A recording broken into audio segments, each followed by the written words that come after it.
The GovX Show is supported by Forrester, helping government organisations perform at their best. Visit forrester.com to learn more.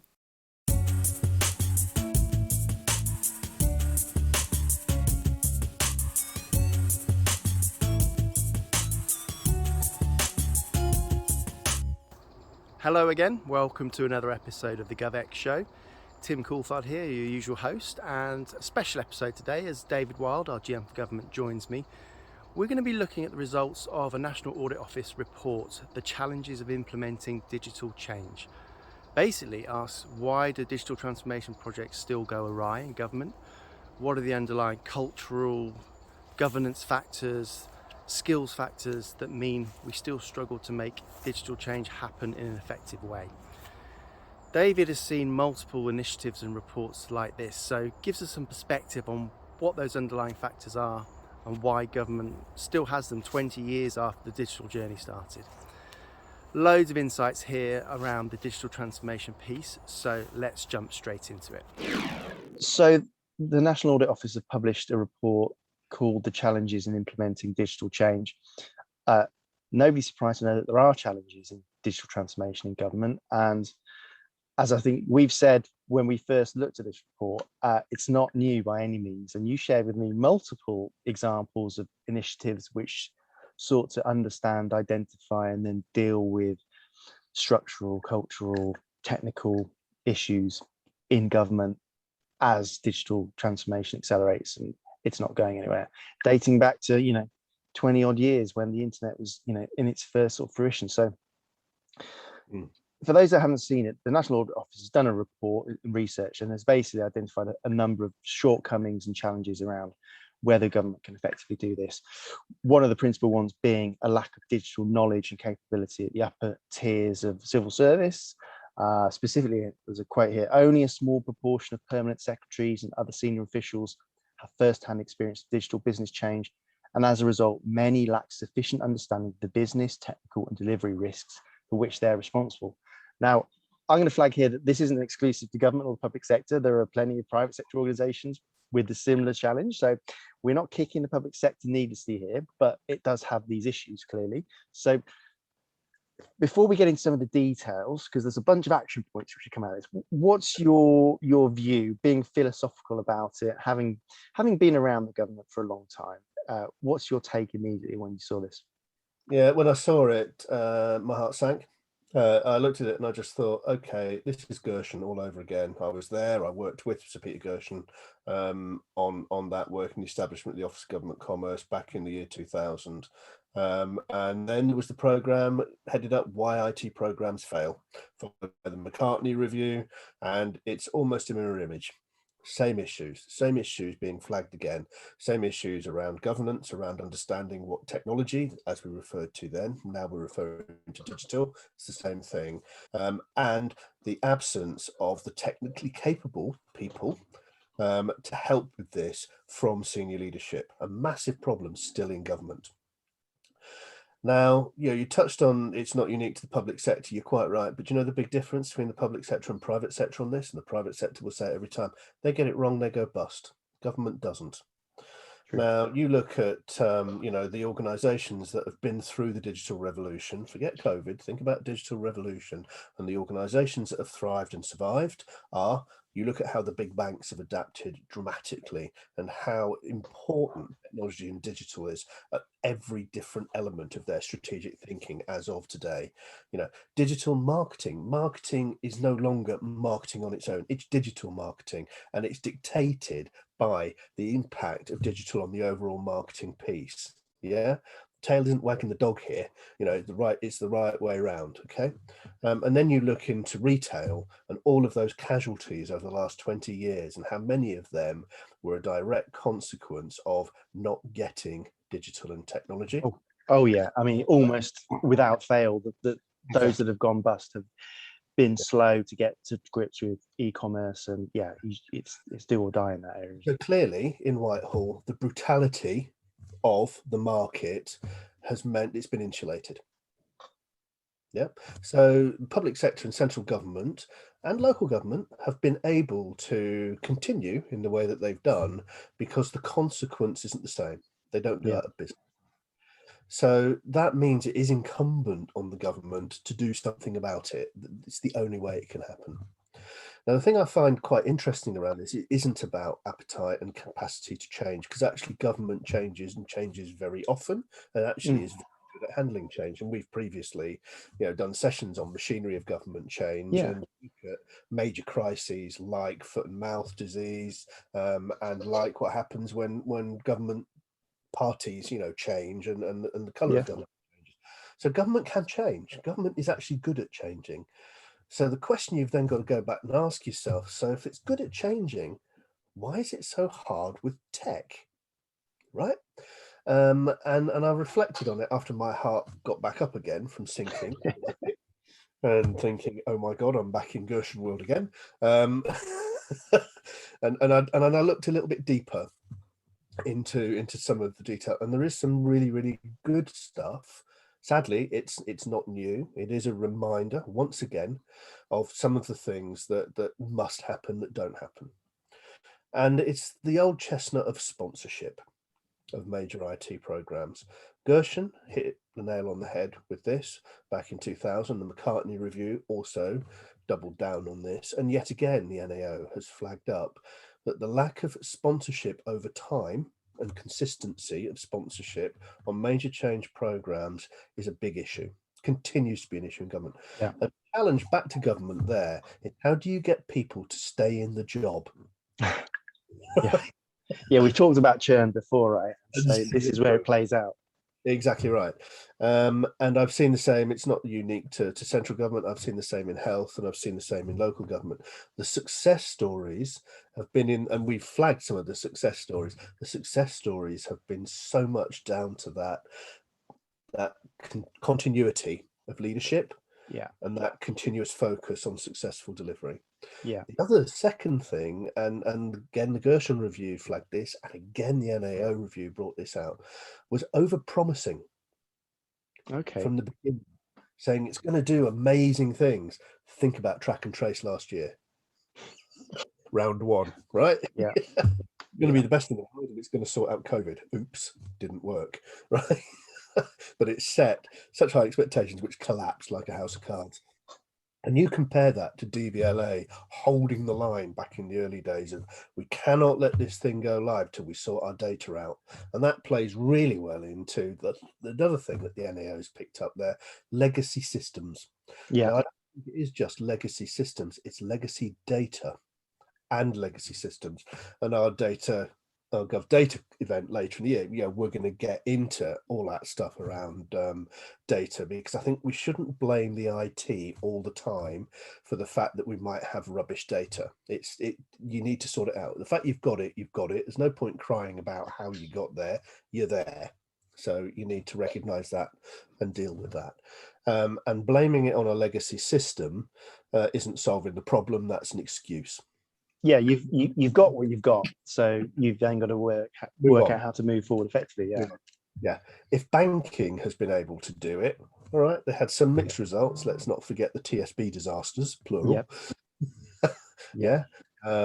But by and large, banking had a not dissimilar challenge to what we have in government, and have seemed to have weathered it well and come out the other side. And I know they've still got some old legacy systems still behind there, but they're in a much, much better shape than we are. They've done it in 10 years, and we've not done it in 20. Okay, so let's get down to some of the specifics of this, because the NAO report makes a bunch of recommendations, and looking at them overall, the flavor is, yes, clearly these would be good things to do, these would be good cultural changes to make. They're inherently sort of positive statements, but at the same time, as we've seen, I recognize some of these sentiments from reports that you've sent me from 20 years ago, where the same things were being attempted, but here we are 20 years later, they haven't happened. So saying it doesn't necessarily will it into being. So if we go through some of these, I think I'd be interested to understand, well, why 20 years ago was the sentiment the same and it hasn't changed? Clearly there are going to be some structural, behavioural, cultural issues that play here that are inherent in government.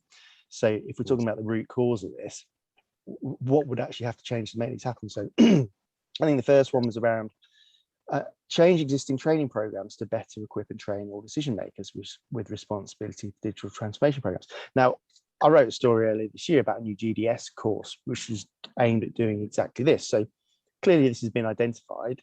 Can one training course unpick all of this stuff? Do people want to learn this stuff? Would they rather keep it at arm's length? You know, I know plenty of senior leaders in different organizations that never want to touch digital because they have a sense that it all goes wrong eventually, and therefore they can dissociate themselves from it. What's your take on the idea that we might be able to train our way out of this? Well, if you go back 30 years or more about organizations sorting out their financial accountability or their ethics, yes, you put people on courses, but what you also do is you bring into the room, into the senior decision-making room, the experts. Okay. And you skill up those experts in being able to operate at that strategic level. So you can't do one and not the other. So you go into any board or any senior leadership function nowadays, the finance director's there, bang, right? And why is that? Very good reasons for that, because at the end of the day, you need that strategic accountability and knowledge of what's happening with the resources you have. Why is digital any different? Because actually, I think that's the position we're in today. Yet virtually no digital leader still in public sector really is on the board. They've dabbled at it, but it's still the exception rather than the rule. Yeah, because there's an action point later on, and it's in a way it's slightly odd that it's not explicitly linked to that first point, which is ensure that the government's senior DDAT leaders have wider influence on all change programs with digital components. So that's what you're talking about to some degree. Yet those are sort of two separate points. Yeah. What they're saying is they're able to do more operational stuff. Well, no, wrong, actually. What you've got is you've got a recommendation for decision makers to better equip them. Actually, let's just flip that. Yeah, let's better equip them at an awareness level, but let's unlock the massive depth in knowledge and expertise that we have to deeply inform shape of the future organization, which is what digital disruption is really about. You know, Amazon wasn't done by a CTO 2 levels down in the organization. Amazon was done by somebody who got digital and owned the company. Yeah, got you. And there's a stuff here. I guess you could kind of call it the sort of procurement and governance side of how projects run. So work with HM Treasury to review existing case funding and approval processes, carry out robust evaluation of project assurance at the start of digital programs to better understand complexity. Now, this is all governance 101 as far as I could tell. And so the idea that you have to then explicitly flag it again at this point, I mean, surely any organization has this way at their agenda anyway. So why does it need saying again at this point? This for me, I think, is a sad reflection of the ebb and flow of government fashion. This is exactly what Gershon put through and what the Sprite program, those that remember the McCartney Review 2003, put in place, which was a set of governance, 2002 I think it was actually, a set of governance and gateways, the 5 gateways that Sir Peter Gershon came up with. All of that went in 2003. All of it was to establish this discipline and to establish good governance and to establish a load of checkpoints to make sure that things were relevant, up to date, the business cases stacked up. Yeah. And then it drifted off. And then we had 2010 and we had Francis Maude, now Lord Maude, and his ERG review. And of course, as a consequence of the Maude review, we set up the efficiency and what does the R stand for? Efficiency Reform Group, whatever it was. Anyway, the efficiency group, which guess what it did? It put in place a load of checks and balances around major programs of work, infrastructure and technology. It brought back the gateways. It brought back the business cases. It brought back the independence oversight, and it drifted off again. And here we are. So it's almost on the once a decade, this is happening. The question, I think, to be asked within government is, why does it drift away? Why does it go out of fashion again? Yeah. Only for us to come back and reinvent it. So I would put money on the fact that we will see a repeat of that in the next 12 months. And we will see some new kind of governance set up, probably through the Cabinet Office, probably with some checks and balances, probably with some gateways, and probably with some external expertise that will come in, that will do some checking. But let's not let it drift. I think the challenge is back to what I said earlier. We need to keep it consistent and we need to keep it through. The other challenge, and I think this is part of the reason why it does drift, is it conflicts with departmental perspectives and what the department do. Yeah. And this kind of gets us on to, and we'll come on to in a minute, which is departmental strategies, government strategy.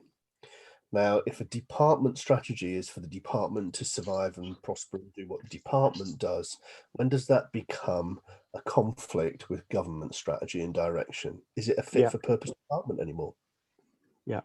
And as we've said numerous times, you know, particularly in the digital arena, what we're talking about here is this interoperability piece and, you know, data sharing and layering up perspectives and insights based upon different agencies, different departments. This is where the sort of the gold and the secret source of data is going to sit. So this idea that a departmental strategy is a box ticked, as opposed to, well, how does it fit in with the other 50 strategies that are going on in the major organizations in the public sector? That's got to be something that needs to be addressed. That's playing through right now with the whole government, with the whole identity thing. So, you know, we've had GovVerify has been trashed. You know, it's been binned and got rid of.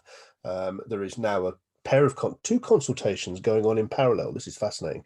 One by DCMS and one by the Cabinet Office around the best approach towards identity, data identity. Now, one of them is focused on businesses and how they can work with the identity bit. The other one's focused on citizens. But we've got two consultations on the same thing from different angles going on at the same time. Interesting. So there's your departmental challenge. Meanwhile, what's been going on quite merrily for the last 22 years now is that little old thing called the Government Gateway, which still has 20 odd million people using it. I use it for my taxes and a whole bunch of other stuff. So does everybody else. And of course, it's been heavily used for a whole bunch of other things over the last year with COVID. So we have a thing that kind of does most of it, but we still go out and consult on saying we want another thing. Does that sound right? So that's an obsession with the methodology of projects, as opposed to just taking a step back and saying, well, what's the sensible thing to do here? Where does lots of clever people in government, so why did slightly seemingly daft things like that happen? Yeah, and I think it is that stepping back, and you kind of got to question and ask, right? Is this the role? Is this what Cabinet Office needs to be more active in? So during the Maud period, it was a much more active entity across the breadth of Whitehall departments to ensure that there weren't mismatches or there weren't overlaps or there was clarity and purpose around what it was looking to achieve. I mean, they didn't get it right. I mean, you know, the Verify thing happened then. And we're still in the kind of the weirdness that's going on at the moment. So it doesn't mean they got it right, but it does show that there was at least a mindset that was thinking in whole government terms.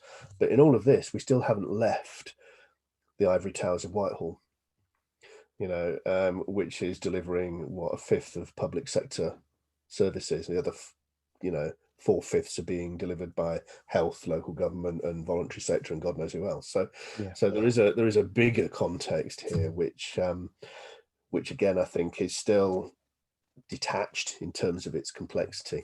So my kind of challenge back on some of this stuff is there is still talk about digital programs, digital strategies. And there still isn't, and I didn't get it through the NAO review, and we didn't get it in other areas, and maybe this is part of the challenge. It isn't about customer strategy, citizen strategy, business strategy, and economic growth. Now, we hear a lot about levelling up. We hear a lot about improving people's prospects.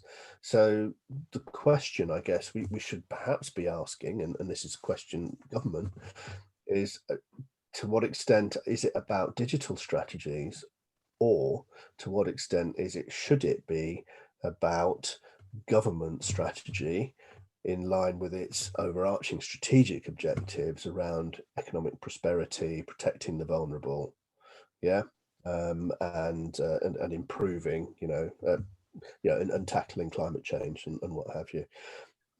There's a question.